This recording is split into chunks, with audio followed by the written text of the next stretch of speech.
Republican governors make Democrats own their own positions on illegal immigration. The railroad unions hold America's economy hostage in the middle of an inflationary spiral. And Nancy Pelosi cracks wise about abortion. I'm Ben Shapiro. This is The Ben Shapiro Show.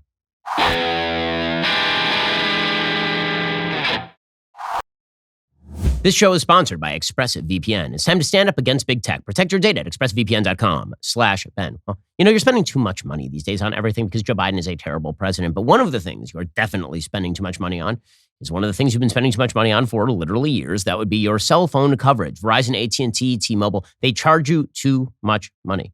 Now, the simple fact is that we are in a recession. You can't afford to be spending too much money on stuff like your cell phone coverage, which is why you should talk to my friends over at Pure Talk. Pure Talk gives you a myriad of choices so you can choose the data plan that's right for you, whether that's 2 gigs per month or an unlimited plan with a mobile hotspot. By switching over to Pure Talk, the average family of 4 is saving over $75 every month. Customers are realizing they simply don't need as much data as they thought. Plus, Pure Talk makes it easy to find the right plan for you and your family. They're a veteran-owned company with a customer service team based right here in the United States. They make the switch from your current provider incredibly easy. It's not going to take you more than 10 minutes. It is well worth the savings. Join the hundreds of thousands who are making the switch to Pure Talk today. Plus, this month, when you switch over to Pure Talk, you get 1 month for free.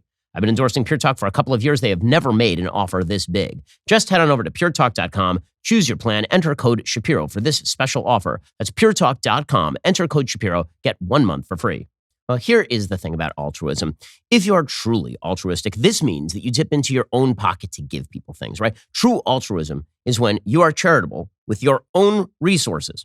It's a wonderful thing, right? Being altruistic about your own resources, recognizing that you owe something to your community because you're a member of that community, you're a member of that body politic. That's a good attitude to have. You know what's a terrible attitude to have is when altruism actually amounts to, I'm going to put my hand in your pocket and I'm going to give your money away, and then I'm going to pat myself on the back for how altruistic I am. And unfortunately, an extraordinary amount of democratic policy, economic, environmental, foreign, enormous amounts of this policy are predicated on the idea that you are most altruistic when you are putting your hand in somebody else's pocket and then giving away their money, when you are taking somebody else's life and affecting their life in a way that makes you feel good. But it doesn't actually have any effect on you, but it makes you feel incredibly good because you are making Bob pay the bill. And let's face it, Bob deserves to pay the bill. You don't deserve to pay the bill. You're the good person. You're making Bob pay the bill.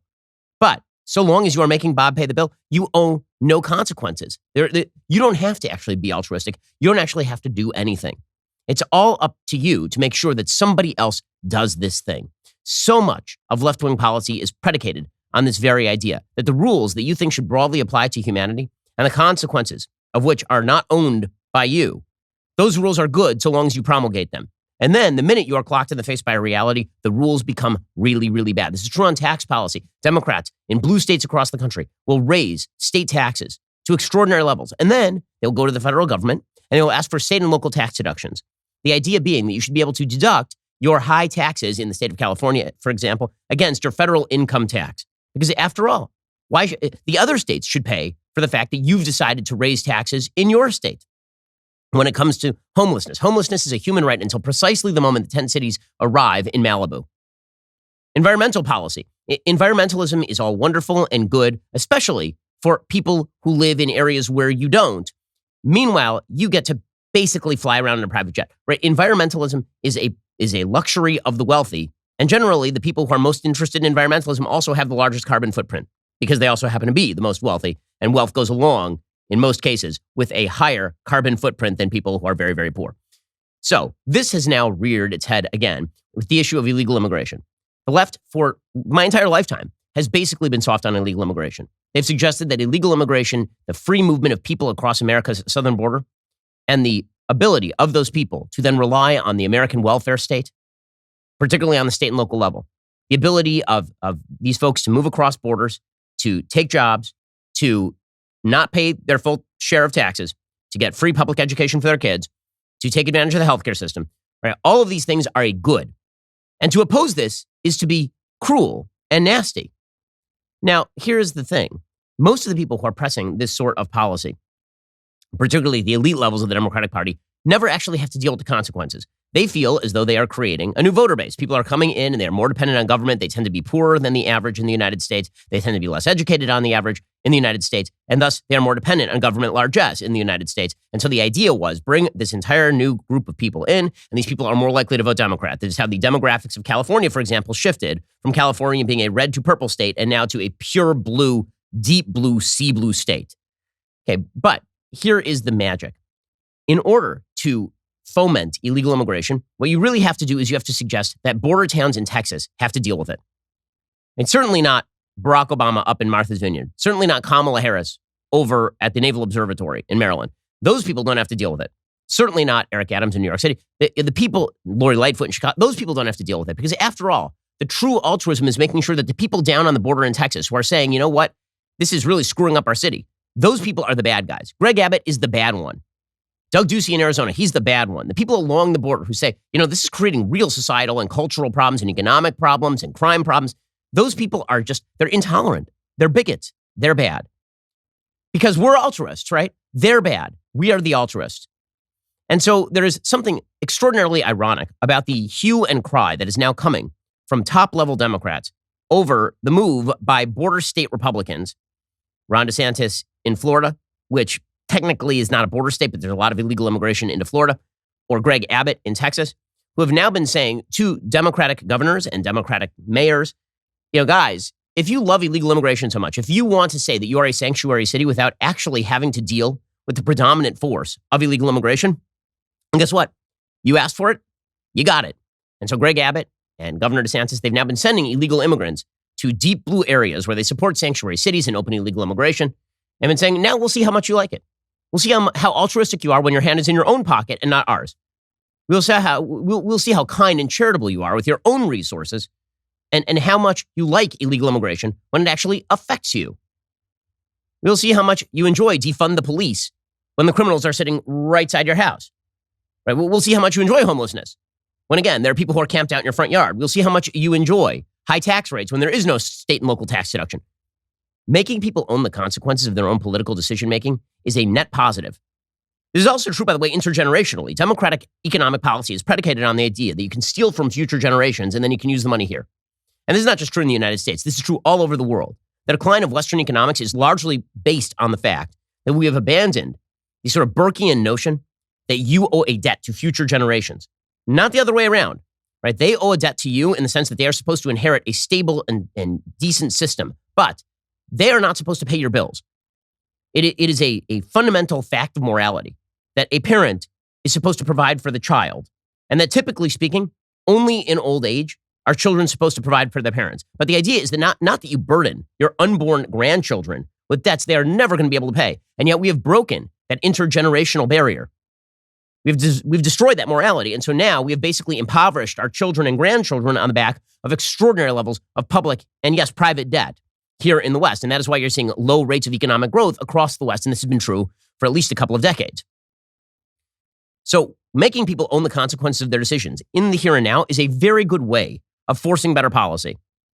So I'm very much in favor of Ron DeSantis, for example, sending a couple of charter planes of illegal immigrants to Martha's Vineyard. And what's hysterical about this? So there's video that emerged yesterday of this happening. Fox News had the video. Apparently, Governor DeSantis sent a couple of charter planes filled with illegal immigrants to Martha's Vineyard in Massachusetts, right? It is the playground of the rich and famous. Barack Obama should have plenty of place. I mean, he should have lots of room on his estate. He's got a 29.3 acre estate on Martha's Vineyard, which must have cost a fairly large fortune. Well, Martha's Vineyard is a place where the rich play and you don't really get to go there. I mean, so on that score, I guess some of these illegal immigrants are very lucky. I mean, they got a free flight to Martha's Vineyard. There's another area of American life where you, if you are not extraordinarily rich, you're excluded. And that's in some investment areas. So for example, you want to invest in a hedge fund, you really can't unless you have a certain income, like by law. There's one area of the investment economy you can access, even if you are not extraordinarily wealthy.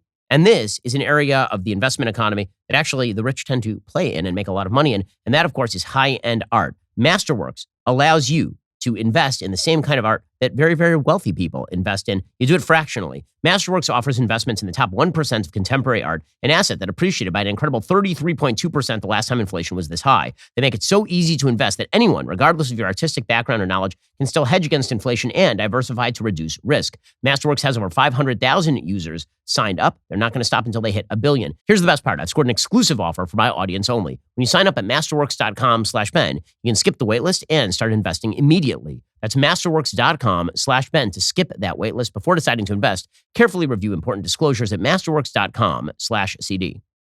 According to the governor's communications director, Taryn Finsky, she said, yes, Florida can confirm the 2 planes with illegal immigrants that arrived in Martha's Vineyard today were part of the state's relocation program to transport illegal immigrants to sanctuary destinations.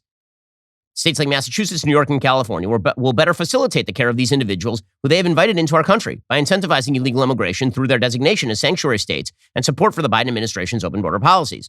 As you may know, in this past legislative session, the Florida legislature appropriated $12 million to implement a program to facilitate the transport of illegal immigrants from this state consistent with federal law. The office of Massachusetts Governor Charlie Baker responded to the after-hours email saying the Baker-Polito administration is in touch with local officials regarding the arrival of migrants in Martha's Vineyard. At this time, short-term shelter services are being provided by local offices. The administration will continue to support these efforts. Here's a little bit of the video of the charter planes arriving in Martha's Vineyard.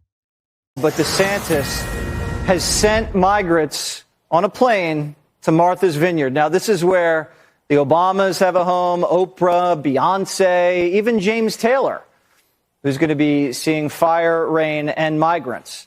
Not to mention Rosie O'Donnell. I mean, everybody basically that you know on the left has a home there. Do you think they're going to be embracing their new neighbors?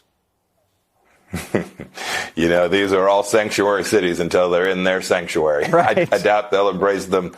Don't know that I've ever been to Martha's Vineyard. I've been to places where we've seen these migrants come across. This is not good for America.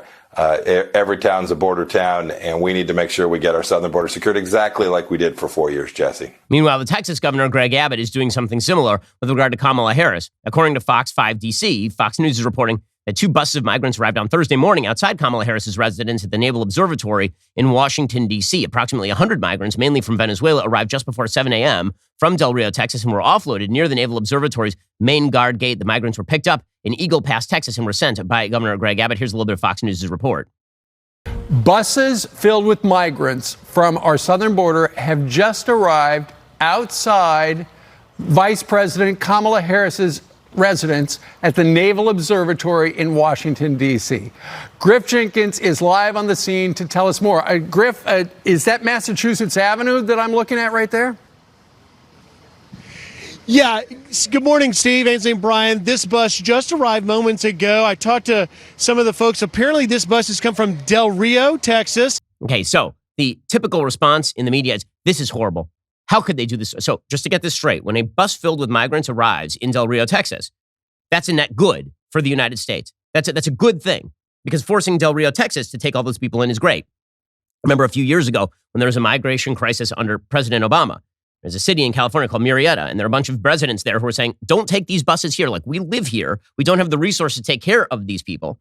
They're just going to be sitting around in the bus station, and we don't know who they are. We don't know their backgrounds. We don't know how to feed them. And the people of Murrieta were treated as though they were terrorists. Like, how dare these people not just, I mean, don't we have a statue? And on that statue, it says that we should take in our tired, our weary, our huddled masses yearning to be free. Right? Don't we have, I mean, the Statue of Liberty, okay, now, this has been a typical Democratic talking point for a very long time, but it turns out that the Statue of Liberty is in New York. Okay, fine. So if we send the migrants to New York, then presumably everything should be hunky-dory, right? If we send the illegal immigration wave that has been fostered by this administration, we're talking in excess of 1.3 million illegal immigrants have entered the country since Joe Biden took office. And that is not counting the gotaways, which could be up to another million. And when you have that many people who are arriving and they are swamping border towns, those towns don't have the resources for them. So why not send them? I mean, income inequality, guys. Equity. Why not send them to the richest enclaves in America, places like Martha's Vineyard? Why not send them to Malibu? Why not have them camp out outside Barbara Streisand's house? After all, if you're in favor of these policies, you should own the policies, should you not? You should be the person who's willing to pay for those policies, should you not? You shouldn't be foisting them on the people who are unfortunate enough to live at the border that you have decided to leave wide open in complete defiance of basic governmental duty. And yet the reaction from the left has been this extraordinary wailing and gnashing of teeth. This is terrible. It's a human rights violation. So let me just get this straight. It is a pleasure cruise when Barack Obama and Joe Biden and all the rest of the glitterati on the left go to Martha's Vineyard. That's what they do for vacation. And it's like the nicest place in America. But if an illegal immigrant arrives there on a bus, then it's like Auschwitz.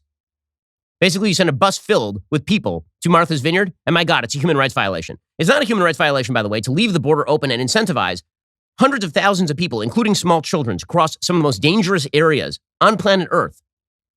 There have been something like over 1,000 migrants who have been found dead along the American border because people are falling, people are sick, people are starving, people are dehydrated. That apparently is not, you have serious migration crisis human rights violations by coyotes who are bringing people in hot trucks and then leaving them to die in the back of these trucks. That's not a problem. But you know what's a real problem is if you put people on air-conditioned airplanes from Florida to Martha's Vineyard, that's a serious problem. Now, I've noticed that maybe it's only a serious problem because now you have to see it. And now you have to own the consequences. That's the really serious problem. It turns out, as always, that Democratic policy, blue state policy, blue city policy, it's all fun and games until they actually have to pay for it. But here's the thing. You as a business, you've been paying for their bad policy for at least a couple of years. Whether you're talking about COVID lockdowns or Biden inflation, you, the business owner, you've been paying the bill for that. Well, what if you overpaid your taxes and you can get some of that money back? Wouldn't you like to do that? This is why you need to talk to my friends over at Innovation Refunds. If your business has 5 or more employees and managed to survive COVID, you could be eligible to receive a payroll tax rebate of up to $26,000 per employee. It's not a loan. There's no payback. It is a refund on your taxes. The challenge is getting your hands on it. How do you cut through that red tape and get your business the refund money? Well, you head on over to getrefunds.com. Their team of tax attorneys are highly trained in this little-known payroll tax refund program. They have already returned $1 billion to businesses, and they can help you as well. They do all the work, no charge up front. Simply share a percentage of the cash they get for you, so you really have nothing to lose here. Businesses of all types can qualify, including those who took PPP, nonprofits, even those that had increases in sales. The team at Get Refunds has already returned over $1 billion to businesses, and they can help you as well. Head on over to getrefunds.com,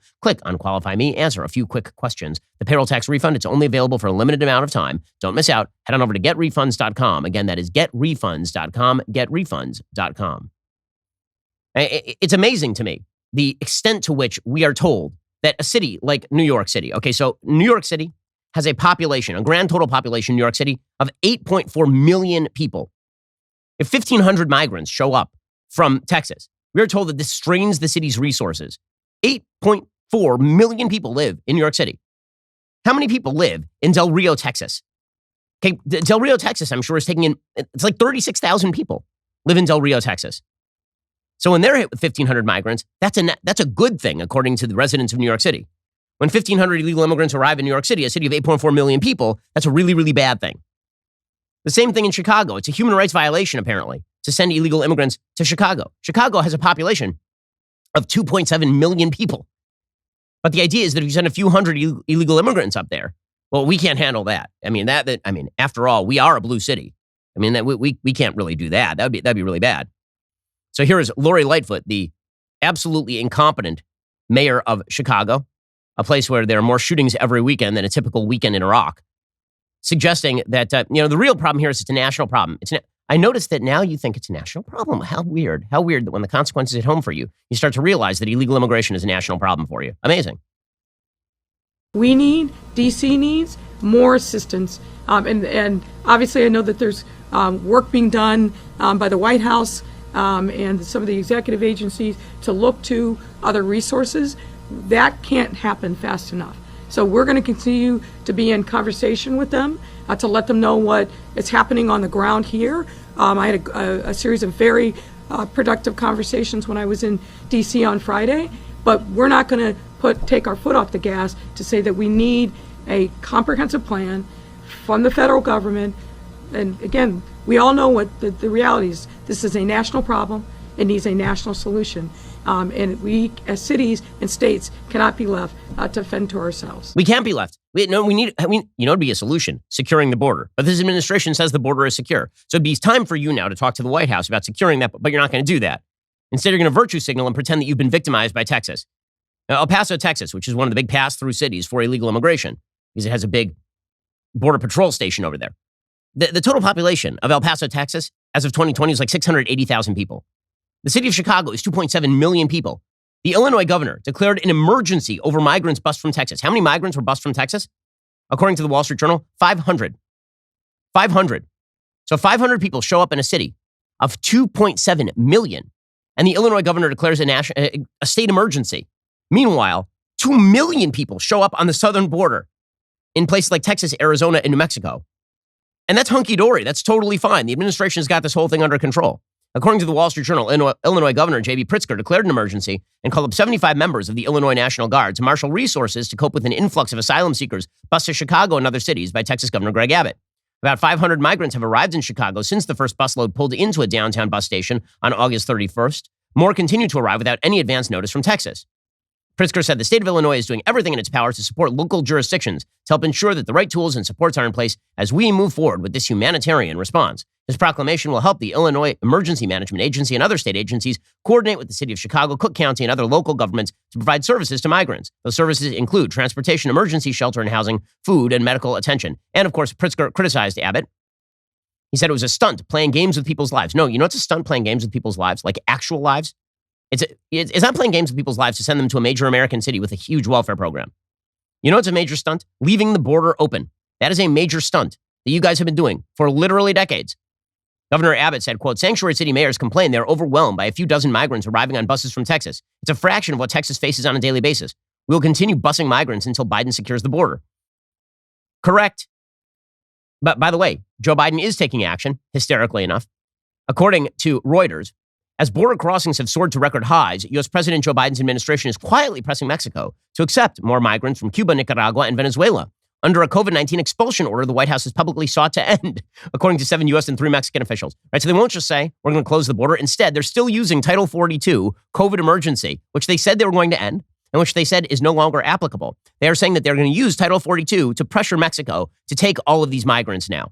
So they're not going to say the quiet part out loud, which is illegal immigration is a problem for the United States. Instead, they're going to pretend that this is a COVID threat still. And they're going to do it quietly behind closed doors. U.S. Secretary of State Antony Blinken raised concerns about an escalating number of crossings by migrants from the 3 countries during a visit on Monday to Mexico City. According to 2 U.S. and 2 Mexican officials, Mexico did not promise any specific actions. One U.S. official said trying to convince Mexico to agree is an uphill battle. Yeah, no bleep. So, again, Democrats owning the consequences of their own actions it's the killer app. It's the kryptonite to Democratic bad policy, which shifts the burden of their policy positions to literally everyone else. The big problem for Democrats, of course, is that every time they have to own the consequences of their own actions, things get really, really bad. There's one consequence, however, that we all have to meet in life, and that, of course, is death. I know, dark, depressing. But here's the thing. You can prepare for that because you know it's coming with the life insurance you need from Policy Genius. If you're worried about price, Policy Genius makes that easy. They make it easy to compare your options from all the top companies. They make sure you're not paying a cent more than you have to for the coverage you need. Policy Genius is an insurance marketplace that makes it easy to compare quotes from top companies like AIG and Prudential in one place to find your lowest price. You could save 50% or more on life insurance by comparing quotes with Policy Genius. Options start at just $17 per month for $500,000 of coverage. Go to policygenius.com/Shapiro. Get personalized quotes in minutes. Find the right policy for your needs. The licensed agents at Policy Genius work for you, not the insurance companies. They're on hand throughout the entire process to help you understand your options so you can make decisions with confidence. Policy Genius has thousands of 5-star reviews across Google and Trustpilot, and since 2014, Policy Genius has helped over 30 million people shop for insurance and placed over $150 billion in coverage. So what exactly are you waiting for? Head on over to policygenius.com/Shapiro. Get your free life insurance quotes. See how much you could save. Speaking of which, this, again, all Democratic policy is predicated on the idea that you pay for it, that you are the person who is supposed to pay for all of this. And the latest example of this is this U.S. railroad strike, which was just averted as a tentative deal was reached. So Joe Biden has made it a high priority in the United States to boost unions. Why is he boosting unions? He's boosting unions because unions support him.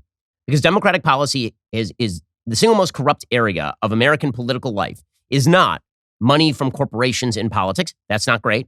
It's not individuals spending a lot of money on politics. Okay, all of those are free speech issues. Unions can do it too.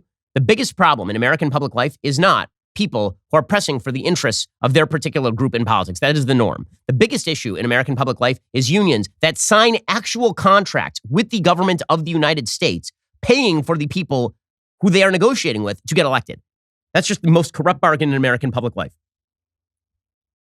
We're supposed to pretend that this is all normal. It is not normal that the unions spend every election cycle billions of dollars to get Democrats elected, and then they negotiate with those same people for really, really wonderful and rich contracts. And you know who pays the bill for that? The actual taxpayers. The taxpayers, the consumers. Those are the ones who pay the bill, just like everything else. Democratic policymaking is a question of shifting the burden to somebody else. Always.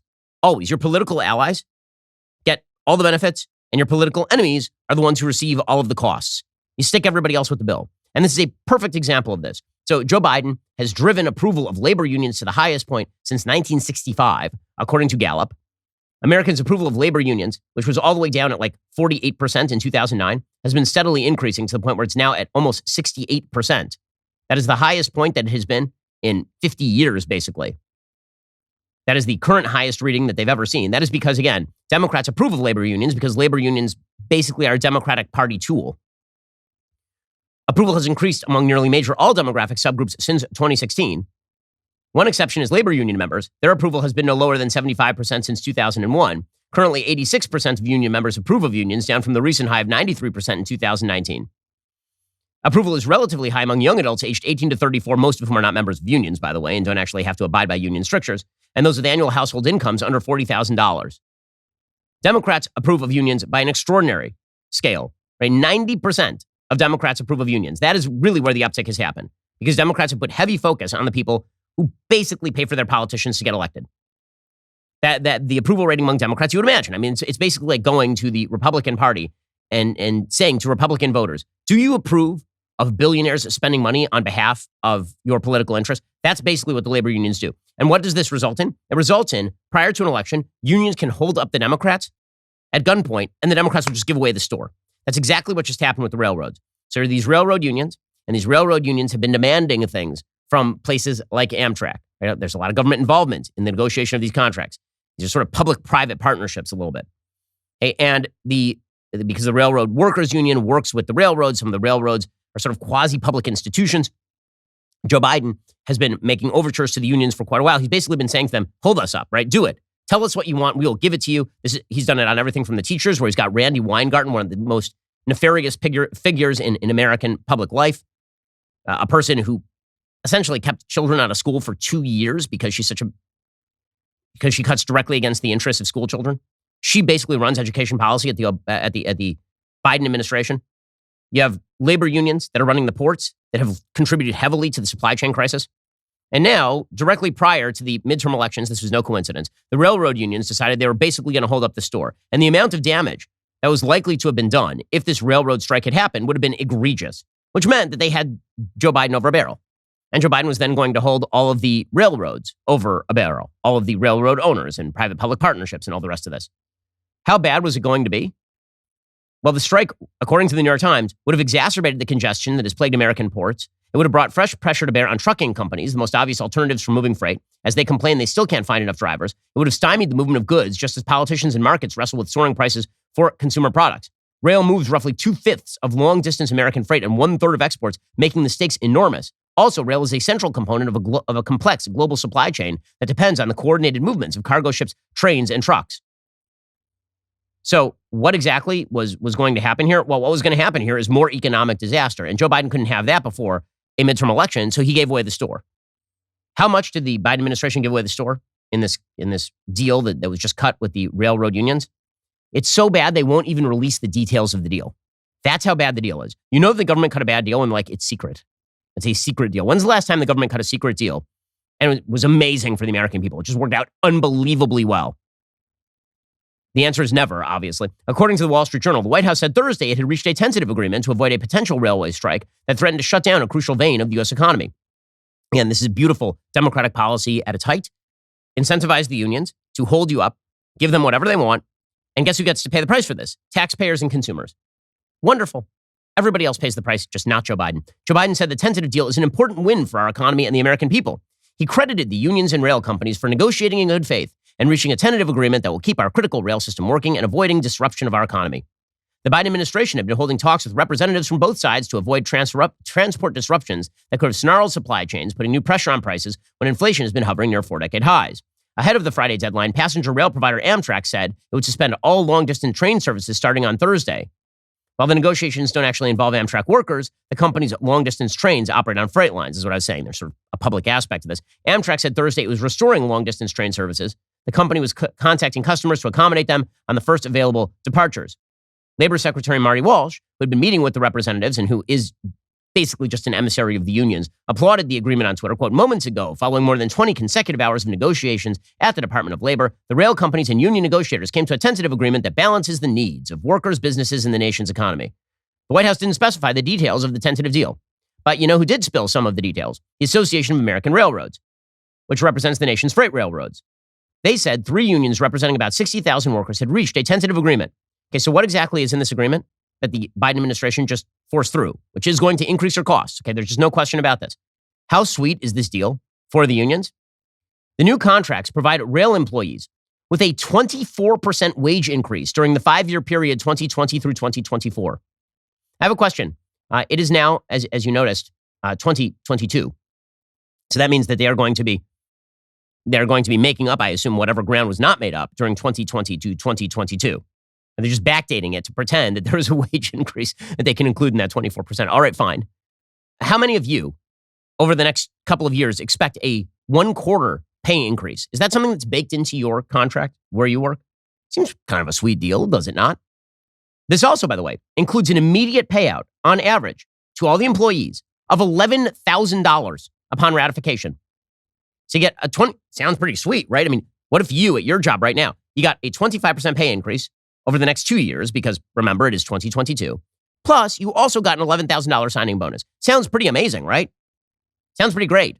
Why, almost as though the Biden administration basically went to all of these railroad companies and said, you better, your brains or your name's going to be on this piece of paper, because we cannot afford to go into a midterm election with snarled supply lines and Transportation Secretary Pete Buttigieg trying to go back on paternity leave.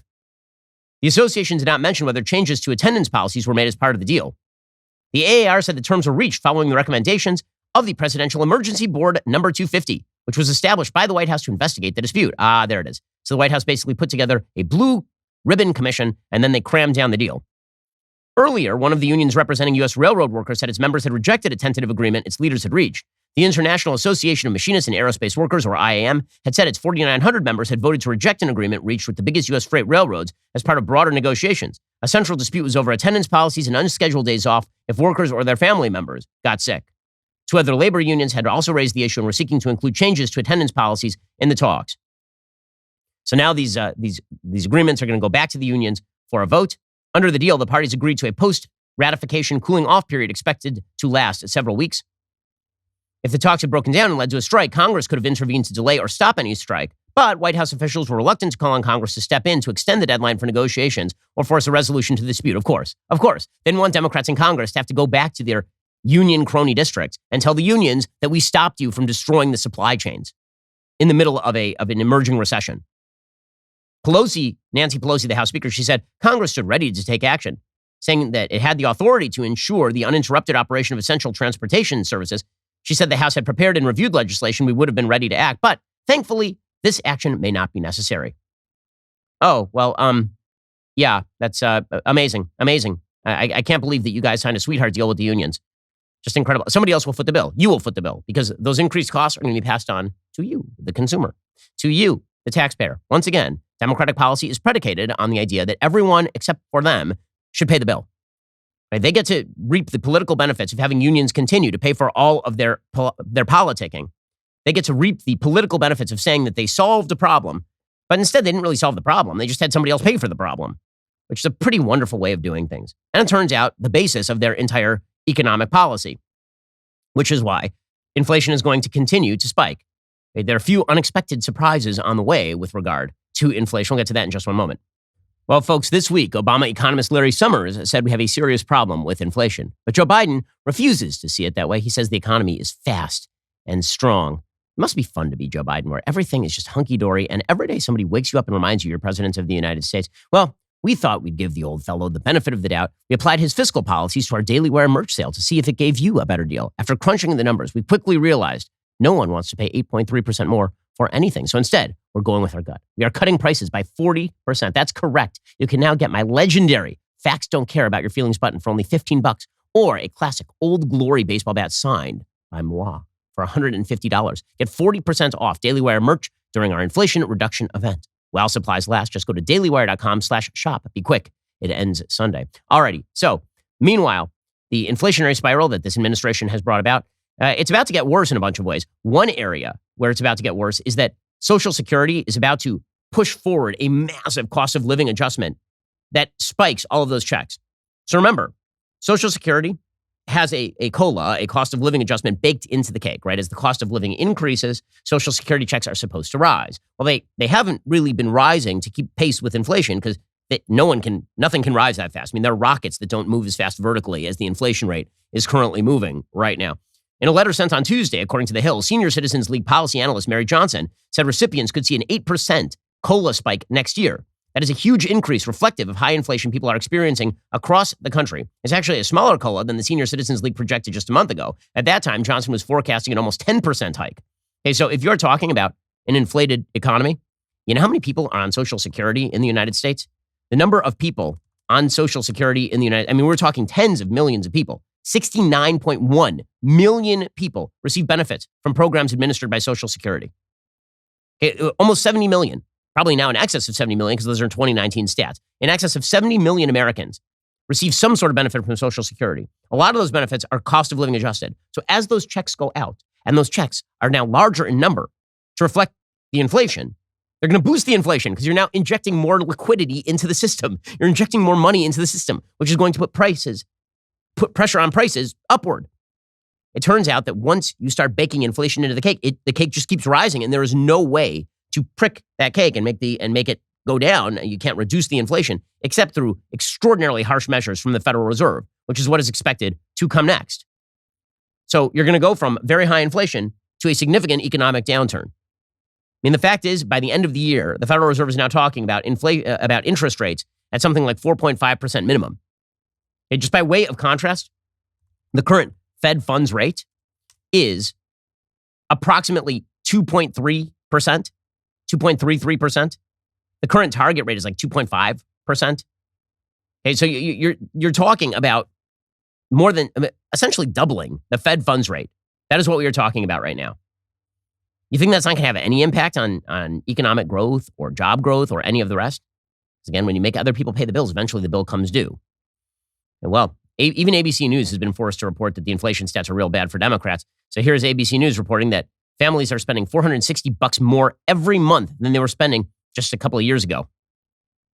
Inflation isn't going anywhere, and the average American family, according to Moody's, is now spending $460 more every single month in order to deal with these price increases. And you're seeing it in inescapable areas like grocery prices up 13.5%, shelter costs, those include rent prices up 6.2% from a year ago, and medical care services up 5.6% from a year ago. Wages aren't keeping up. The Federal Reserve is doing everything in its power to aggressively fight inflation. But what this really underscores is how hard that is to do when it's deeply embedded in the economy. That is correct. But the good news is you have Ron Klain tweeting his way through it. So Ron Klain, who only appears on MSNBC and CNN, his friendlies, the White House chief of staff, he says, inflation's going well, guys. It's doing great. It's fantastic. And you got to love the chyron here from MSNBC. Biden celebrates Inflation Reduction Act, adding to list of legislative wins. You forgot the part where inflation's at 8.3%, and we have the worst inflationary spiral in 2 generations here in the United States. What is your projection on when they will see an effect in inflation? Inflation is coming down. Today's inflation report was lower than last month's, which was lower than the months before. We still have some work to do, Lawrence, to continue to bring down prices. As you mentioned, gas prices are down $1.30 a gallon over the course of the summer, 91 days in a row. They continue to drop. So we're starting to make progress on inflation. It's still too high. It's unacceptably high. We need to continue to drive prices down. We're getting there with gasoline prices, little progress on food, a lot more work to do. A lot more, guys, but it's going to be good. We're doing an amazing job. They're not doing an amazing job. It's not happening. There is no amazing job being done. Meanwhile, you've got people like Chris Coons, the Democratic senator from Delaware, who again is celebrating. Love all the chyrons on MSNBC, which are basically just written directly by the agitprop team over at the White House. President Biden holds White House event to celebrate passage and signing of the Inflation Reduction Act. Here's Chris Coons doing the same thing. The Inflation Reduction Act is going to reduce prescription drug prices, healthcare prices, energy prices. There's a $300 billion down payment on reducing the deficit this year, and there's those significant additional measures to reduce the costs that most households feel, whether at the pharmacy or at the pump or in paying their monthly heating bills. I think as Americans go to the polls in November, they'll see these two sharp contrasts, President Biden and the Democrats passing a fully paid for bill that tackles the daily prices that matter to them, that tackles the climate crisis, that makes our country more competitive and more secure. Do you feel more competitive and more secure because we're going to spend $1 trillion on green boondoggles? Do you feel really good about that? And I love MSN. Again, the MSNBC chyrons here are amazing. So you have Chris Coons out there talking about inflation. The chyron is about Lindsey Graham proposing a 15-week abortion ban. Can you guys run away from your own crappy policies any faster here? I don't think it's possible. Meanwhile, Joe Biden was on the campaign trail, which is to say that he was stumbling around. He went to a car factory, I believe he's at Ford, and he was driving a $61,000. It was a Cadillac, actually. He was driving a $61,000 electric Cadillac, which is what you need, right? I mean, in order to fight those high gas prices and inflation, if you could actually spend like $60,000 on a car right now, Joe Biden is up for it. And he was walking around attempting to speak words from his face hole. It didn't go amazingly. I ran for office to build a better America, not just to get us back to how things were before the pandemic. So we launched a once-in-a-generation effort to invest in America. We're working to deliver an economy that finally works for working families. We started with the American Rescue Plan. It's taken us from economic crisis to economic resurgence. Jobs are up, incomes are up, people are back to work. Okay, jobs are up because they shouldn't have been out of work in the first place. That was COVID. And then incomes are down. Vis-a-vis inflation, wages are down. So, yeah, that's not true. And then it wouldn't be a Joe Biden speech without some creepy whispering. And he's going to treat that microphone like it's a 14-year-old girl with who just used some herbal essences. Used to always hear from my friends in the other team, yeah, they spend a lot of money and maybe some of it worthwhile, but they're just increasing the deficit. Guess what? First year in office, we reduced the deficit by $350 billion. And if he just keeps repeating this lie, it's unbelievable. What? This year, we're on track at the end of the fiscal year to reduce the deficit by over $1 trillion. The lies here are just astonishing. Reducing the rate of increase in the deficit is not reducing the debt. It does not reduce the debt. And no matter how many times you tell this lie that you are bringing money back into the government to pay off debt, it is not true. The number is only moving one way. And you know what? People can see through this crap. They really can. This is why the Democratic Party is desperately attempting to spin away from its own economic policy. Long article in the Wall Street Journal today talking about how Latino voters are splitting along economic lines. Working class Latino voters are moving toward Republicans. Of course, because the working class are paying for a lot of this. Inflation hits the working class disproportionately. It isn't a bunch of journalists in Washington, D.C. who care about inflation. They can afford to go down to the local grocery store. They can go to the bodega in New York City and they can pick up their milk. It's the people in the working class who are paying for all of this bad economic policy. And those people are disproportionately minority. This is why the Wall Street Journal is reporting that Latinos are moving sizably toward the Republican Party. Latino voters are among the fastest growing groups in the electorate, accounting for some 16 million voters in 2020, more than 10% of the voter pool. Once a solidly Democratic bloc, Latino voters are emerging as a swing group, available to both parties, with its voting preferences splitting along economic and class lines.